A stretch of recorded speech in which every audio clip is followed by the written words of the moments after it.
quand tu as deux gardiens, déjà, il y a toujours une hiérarchie. Voilà, c'est pas le hasard si 90% des coachs établissent une hiérarchie à ce poste-là, et voire même pour certains prennent un deuxième gardien plus jeune en devenir pour qu'il travaille auprès du titulaire.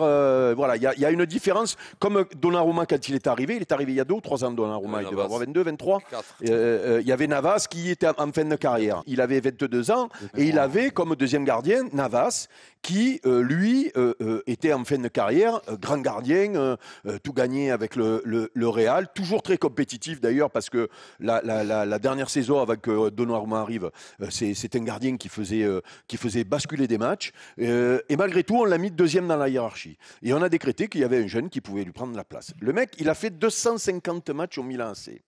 Il a 70 sélections avec l'équipe d'Italie. Alors moi, je veux bien qu'il a des carences et il a déjà bouffé des matchs. Il a bouffé des matchs de Ligue des Champions.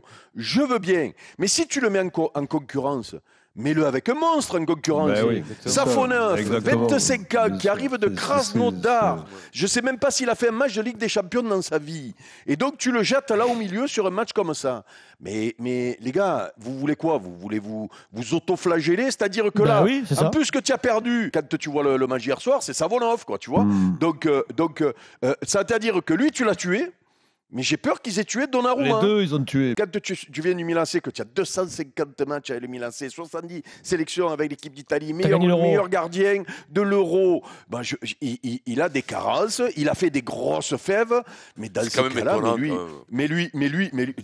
ce mec-là, je ne l'avais jamais vu jouer, Safonov. Le problème, c'est que c'est un mec qui vient de Krasnodar, ils l'ont acheté, écoute-moi bien, 20 millions d'euros. C'est un club qui n'avait jamais vendu à un joueur plus de 10 millions.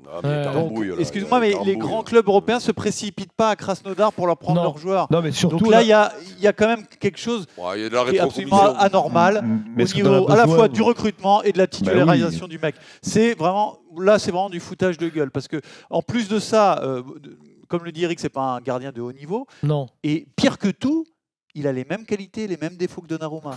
C'est-à-dire qu'ils ont cherché un mec qui était bon au pied et ils ne l'ont même pas trouvé. Donc ils ont mis 20 millions sur un gars qu'en vérité, ils n'ont même pas supervisé. C'est un pur scandale, ce recrutement. Mais quand tu vois le prix, le niveau et les compétences et les qualités du mec, il ne doit jamais être pris, jamais, à aucun moment.